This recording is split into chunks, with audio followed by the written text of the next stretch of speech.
Now we'll discuss some statements of the theorem like first derivative test and second derivative test to find the extreme values of a function. Observe that extreme value exists at a critical number. तो वहाँ पे हमने critical number को जो define किया था वो इस तरह था. A critical number of a function is a number in the domain of f such that at that particular number the derivative of function exists or does not exist. अब हम फर्स्ट डेरिवेटिव टेस्ट को with the help of this diagram यहाँ पे discuss करेंगे. इस diagram के अंदर हमारे पास तीन क्रिटिकल नंबर्स हैं. First of all C1, second of all हमारे पास C2 है एंड C3 है. C1 पे फर्स्ट डेरिवेटिव जो है वो डिफाइंड है, एग्जिस्ट कर रहा है, एंड C2 पे भी एग्जिस्ट कर रहा है, एंड C3 पे फर्स्ट डेरिवेटिव टेस्ट जो है वो फर्स्ट डेरिवेटिव जो है वो हमारा एग्जिस्ट नहीं कर रहा, but it's still a critical number according to the definition of a critical numbers. अब हम सबसे पहले इस क्रिटिकल नंबर को डिस्कस करेंगे. इस क्रिटिकल नंबर से पहले उस क्रिटिकल नंबर के बाद में जो डेरिवेटिव का बिहेवियर है वो किस तरह का है. आई मीन टू से डायरेक्ट डेरिवेटिव का जो साइन है वो किस तरह के हमारे पास आते हैं. तो यहाँ पे हम कोई ओपन इंटरवल डिफाइन कर लेते हैं, ठीक है, और C1 जो है इस ओपन इंटरवल के अंदर लाई कर रहा है. तो इस ओपन इंटरवल के अंदर अगर आप गौर से देखें तो यहाँ पे जो डेरिवेटिव के साइन है वो C1 के लेफ्ट पे पॉजिटिव आ रहे हैं, मीन सब डेरिवेटिव के जो साइन है वो पॉजिटिव है, और C1 के बाद में हमारे पास जो डेरिवेटिव के साइन है वो नेगेटिव आ रहे हैं.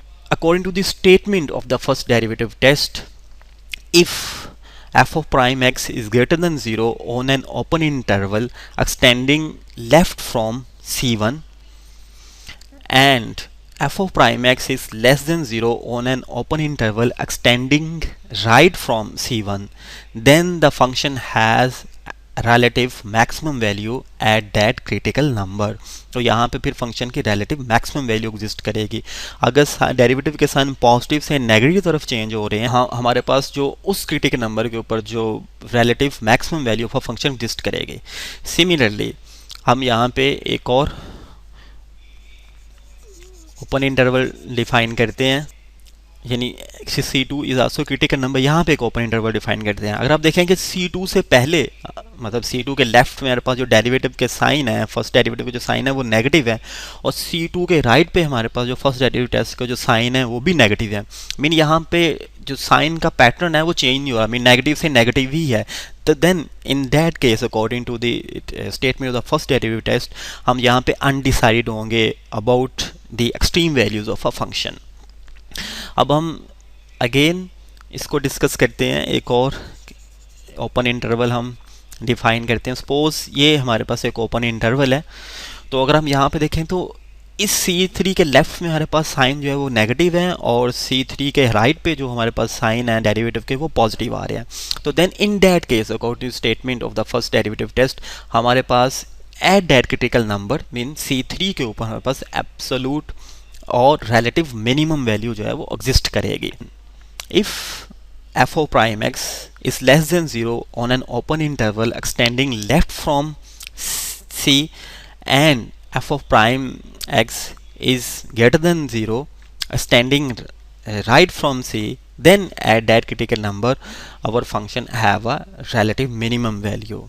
तो ये हमने डिस्कस किया बहुत ही फर्स्ट डेरिवेटिव टेस्ट के बारे में to find the extreme values of a function. तो एक दफ़ा फिर मैं उसे रिपीट कर देता हूँ कि relative according to the statement of the first derivative test आपकी रिलेटिव मिनिमम वैल्यू उस वक्त एग्जिस्ट करेगी फंक्शन की जब क्रिटिकल नंबर से लेफ्ट पे साइन पॉजिटिव हो और राइट पे जो है वो साइन जो है वो नेगेटिव हो फर्स्ट डेरिवेटिव के.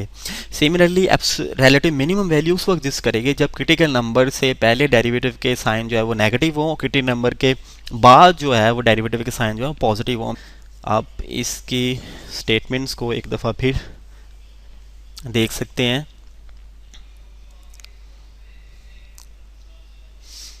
यानी ये हमारे पास मतलब इसकी स्टेटमेंट टेस्ट की स्टेटमेंट है कि if f prime x greater than 0 on an open interval extending left from C and f of prime x is less than 0 on an open interval extending right from C, then f has a relative maximum at C. तो उस diagram को आप mind में लेके आएँ और इस statement को देखें कि if f of prime x is less than zero on an open interval extending left from c and f of prime x greater than zero on an open interval extending right from c, then f has a relative minimum at c. तो उस diagram के जो second region था, mean c two critical number, c यहाँ पे c critical number c two था, तो c to के लेफ्ट और राइट पे हमने देखा था साइन चेंज नहीं होते। तो उसी डायग्राम को माइंड में लें, उस स्टेटमेंट को देखें, if f of prime x has the same sign on both an open interval extending left from C and on open interval extending right from C, then f does not have a relative extreme value at C.